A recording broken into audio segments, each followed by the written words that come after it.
Hello friends, എല്ലാവർക്കും നമസ്കാരം. I am Nisha from Nisa's kitchen. Welcome to our channel. ഇന്ന് നമുക്ക് നല്ല ടേസ്റ്റിയായി വളരെ എളുപ്പം രാജ്മ മസാല എങ്ങനെ തയ്യാറാക്കാമെന്ന് നോക്കാം. അപ്പോൾ എല്ലാവരും ഈ റെസിപ്പി മുഴുവനായിട്ട് കാണുക, ട്രൈ ചെയ്ത് നോക്കുക. ഇഷ്ടപ്പെട്ടിട്ടുണ്ടെങ്കിൽ നിസാസ് കിച്ചൺ സബ്സ്ക്രൈബ് ചെയ്യണം. അതുപോലെ നമ്മുടെ എല്ലാ അപ്ഡേറ്റ്സും റെഗുലറായിട്ട് കിട്ടാൻ വേണ്ടിയിട്ട് തൊട്ടടുത്തുള്ള ബെല്ലൈക്കോൺ പ്രസ് ചെയ്തിട്ട് അതിലുള്ള ഓൾ ബട്ടണും കൂടെ ഒന്ന് പ്രസ് ചെയ്യണം. ഇനി നമുക്ക് വീഡിയോയിലേക്ക് പോവാം. ഇതിലേക്ക് ആവശ്യമായിട്ടുള്ള ഇൻഗ്രീഡിയൻസ് എന്തൊക്കെയാണെന്ന് നോക്കാം. രാജ്മ പയർ 1 കപ്പ് നന്നായിട്ട് കഴുകിയെടുത്ത ശേഷം ഇതിനെ 8 മണിക്കൂർ സോക്ക് ചെയ്തെടുത്തിട്ടുള്ളതാണ്. സവാള 1 ചെറുത് പൊടിയായിട്ട് അരിഞ്ഞെടുത്തത്, പച്ചമുളക് 2, ഇഞ്ചി വെളുത്തുള്ളി ചതച്ചെടുത്തത്, 8 അല്ലി വെളുത്തുള്ളിയും ഒരു ചെറിയ പീസ് ഇഞ്ചിയും കൂടെ നന്നായിട്ടൊന്ന് ചതച്ചെടുത്തതാണ്. തക്കാളി 1 വലുത് അരിഞ്ഞെടുത്തത്, ചെറിയ ഉള്ളി 8, കുറച്ച് ഫ്രഷ് മല്ലിയില, Kashmiri chilli powder 1 table spoon, നല്ല മുളക് പൊടി അതായത് ഹോട്ട് ചില്ലി പൗഡർ 1 ടീസ്പൂൺ, മഞ്ഞൾപ്പൊടി 1/4 ടീസ്പൂൺ, നല്ല ജീരകം അതായത് ചെറിയ ജീരകം പൊടിച്ചത് 1/2 ടീസ്പൂൺ, മല്ലിപ്പൊടി 1 ടേബിൾ സ്പൂൺ, ചെറിയ ജീരകം അതായത് നല്ല ജീരകം 1/2 ടീസ്പൂൺ, ഉപ്പ് ആവശ്യത്തിന്, സൺഫ്ലവർ ഓയിൽ അല്ലെങ്കിൽ ഏതെങ്കിലും റിഫൈൻഡ് ഓയിൽ ആവശ്യത്തിന്. നന്നായിട്ട് കഴുകിയെടുത്ത് 8 മണിക്കൂർ സോക്ക് ചെയ്ത രാജ്മ പയറാണ്.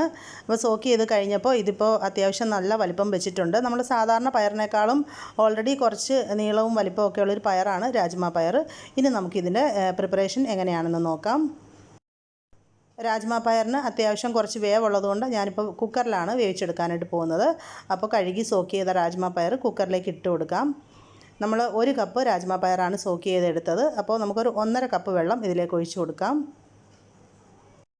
ഇനി ഇതിലേക്ക് ആവശ്യത്തിനുള്ള ഉപ്പ് കൂടെ ചേർത്ത് കൊടുക്കാം. ഞാൻ കല്ലുപ്പാണ് ഉപയോഗിക്കുന്നത്, അതുകൊണ്ട് കല്ലുപ്പ് കുറച്ച് വെള്ളത്തിലൊന്ന് കലക്കി വെച്ചിരിക്കുന്നതാണ്. അപ്പോൾ കുറച്ച് ഉപ്പുനീര് ഇതിലേക്ക് ഒഴിച്ചു കൊടുക്കാം. ഇനി നമുക്കിതിനെ വേവിച്ചെടുക്കാം. അപ്പോൾ സോക്ക് ചെയ്ത പയറായതുകൊണ്ട് ഒരു 3 വിസിൽ അടുപ്പിച്ചെടുത്താൽ മതിയാകും.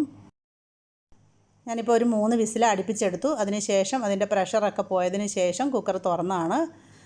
ഇതിപ്പോൾ നന്നായിട്ട് വെന്ത് വന്നിട്ടുണ്ട്. ഇതേപോലെ നമ്മൾ ഒന്ന് പ്രസ് ചെയ്യുമ്പോൾ കണ്ടില്ലേ, ഇതേപോലെ നന്നായിട്ട് പൊട്ടി വരണം. അപ്പോൾ എന്തായാലും സോക്ക് ചെയ്ത പയറിന് കറക്റ്റ് 3 വിസിൽ വന്നാൽ മതിയാകും. ഇനി നമുക്ക് ബാക്കി പ്രിപ്പറേഷൻ നോക്കാം. അടുത്തായിട്ട് ഞാൻ മിക്സിയുടെ ചെറിയൊരു ജാർ എടുത്തിട്ടുണ്ട്. അതിലേക്ക് നമ്മൾ അരിഞ്ഞു വെച്ചിരിക്കുന്ന ഒരു വലിയ തക്കാളി ഇട്ട് കൊടുക്കാം. ഇനി നമുക്കിതിലോട്ട് ചെറിയ ഉള്ളി ചേർക്കാം. ചെറിയ ഉള്ളി ഒരു 8 എടുത്ത് വെച്ചിരിക്കുന്നത്.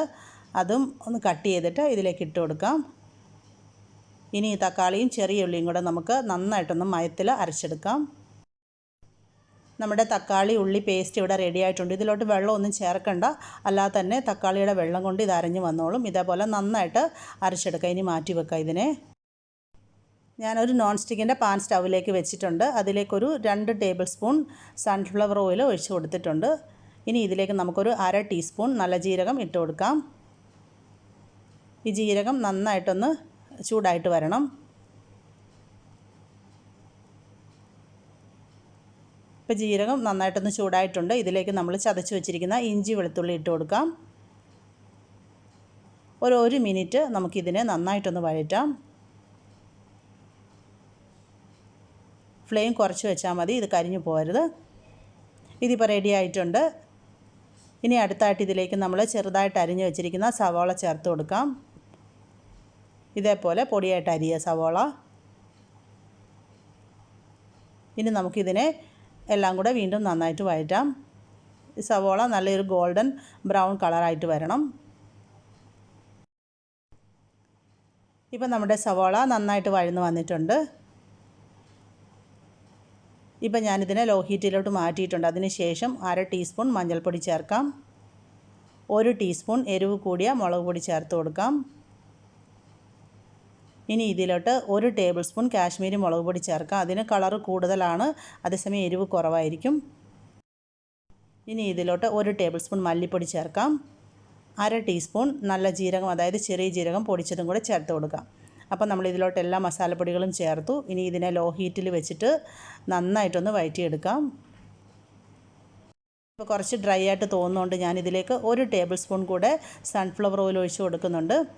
അപ്പോൾ ഒരു 2 മിനിറ്റോളം ലോ ഹീറ്റിൽ വെച്ചിട്ട് ഇതിനെ നന്നായിട്ടൊന്ന് വഴറ്റി പൊടികളുടെ ഒരു പച്ചക്കുത്തൊക്കെ ഒന്ന് മാറി വരണം. ഇപ്പോൾ നമ്മുടെ മസാലയുടെയൊക്കെ ഒരു പച്ചക്കുത്ത് മാറി വന്നിട്ടുണ്ട്. ഇനി നമുക്കിതിലോട്ട് നമ്മൾ അരച്ച് വെച്ചിരിക്കുന്ന തക്കാളി ഉള്ളി പേസ്റ്റ് ചേർത്ത് കൊടുക്കാം. ഇനി ഇതിലേക്ക് പച്ചമുളക് കൂടെ ചേർക്കാം. പച്ചമുളക് അരിയേണ്ട ആവശ്യമില്ല, നടുവേ രണ്ടായിട്ടൊന്ന് പിളർന്ന ശേഷം ഇട്ട് കൊടുക്കാം. ഇനി നമുക്കിതിനെ മീഡിയം ഹീറ്റിൽ വെച്ചിട്ട് നന്നായിട്ട് വഴറ്റണം. ഈ തക്കാളിയുടെ ഉള്ളിലെ വെള്ളമൊക്കെ ഒന്ന് മാറി ഡ്രൈ ആയിട്ട് വരണം. അപ്പോൾ ഇടവിട്ട് മിക്സാക്കി കൊടുത്തുകൊണ്ടിരിക്കാം. ഇപ്പം നമ്മളൊരു 3-4 മിനിറ്റോളം ഇതിനെ മീഡിയം ഹീറ്റിൽ വെച്ച് കുക്ക് ചെയ്തു. ഇതിപ്പോൾ കണ്ടില്ലേ, ഇതിൻ്റെ ഉള്ളിലെ വെള്ളമൊക്കെ ഒന്ന് വലിഞ്ഞ് വന്നിട്ടുണ്ട്. ഇനി നമുക്കിതിലോട്ട് വെള്ളം ചേർത്ത് കൊടുക്കാം. ഈ സമയത്ത് ചൂടുവെള്ളമാണ് ചേർത്ത് കൊടുക്കേണ്ടത്. അപ്പോൾ ഞാനിപ്പോൾ ഇതിലേക്കൊരു 1.5 കപ്പ് ചൂടുവെള്ളം ഒഴിച്ചു കൊടുക്കുന്നുണ്ട്. ഇനി ഇതൊന്ന് നന്നായിട്ട് മിക്സ് ആക്കിയതിന് ശേഷം തിളച്ച് വരുന്നത് വരെ വെയിറ്റ് ചെയ്യാം. ഇപ്പോൾ ഇത് നന്നായിട്ട് തിളച്ച് വന്നിട്ടുണ്ട്. ഇതിലേക്ക് വേവിച്ച് വെച്ചിരിക്കുന്ന രാജ്മ പയർ ആ വെള്ളത്തോട് കൂടി തന്നെ ചേർത്ത് കൊടുക്കാം. നന്നായിട്ട് മിക്സ് ആക്കാം. ഈ സമയത്ത് ഇതിൻ്റെ ഉപ്പൊന്ന് നോക്കുക. ഉപ്പ് കുറച്ച് കുറവാണ്, അപ്പം വീണ്ടും കുറച്ചും കൂടെ ഉപ്പ് ചേർത്ത് കൊടുക്കാം. ഇനി നമുക്കിതിനെ അടച്ച് വെച്ച് ഒരു 5 മിനിറ്റ് മീഡിയം ഹീറ്റിലൊന്ന് കുക്ക് ചെയ്യാം. ഈ രാജ്മയുടെ ഉള്ളിലോട്ട് ഈ മസാലയൊക്കെ ഒന്ന് പിടിച്ച് വരാൻ വേണ്ടിയിട്ടാണ്. ഇപ്പം നമ്മളൊരു 5 മിനിറ്റ് ഇതിനെ കുക്ക് ചെയ്തു. മിക്സ് ആക്കിയിട്ട് ഇതിൻ്റെ ഉപ്പൊക്കെ ഒന്നും കൂടെ നോക്കുക. ഉപ്പിപ്പോൾ കറക്റ്റാണ്. ഇനി നമുക്കിതിനെ തുറന്ന് വെച്ച് കുക്ക് ചെയ്യണം. അപ്പോൾ ഇത് നന്നായിട്ട് തിളച്ച് ഇതിൻ്റെ ഗ്രേവിയൊക്കെ ഒന്ന് കുറുകി വരുന്നത് വരെ നമുക്കിതിനെ ഇതേപോലെ കുക്ക് ചെയ്യാം. ഇടവിട്ട് മിക്സ് ചെയ്ത് കൊടുത്തുകൊണ്ടിരിക്കണം. ഇപ്പം നമ്മളൊരു 10 മിനിറ്റോളം ഇതിനെ തുറന്ന് വെച്ച് കുക്ക് ചെയ്തു. ഇതിപ്പോൾ നന്നായിട്ട് തിളച്ച് കുറുകി വന്നിട്ടുണ്ട്. ഇതിപ്പോൾ അത്യാവശ്യം നല്ലൊരു തിക്നെസ് ഇതിന് വന്നിട്ടുണ്ട്. അപ്പം നമുക്ക് കുറച്ചൊരു ഗ്രേവി വേണമെന്നുണ്ടെങ്കിൽ ഈ ഒരു കൺസിസ്റ്റൻസി ആകുമ്പോൾ നമുക്ക് സ്റ്റവ് ഓഫ് ചെയ്യാം.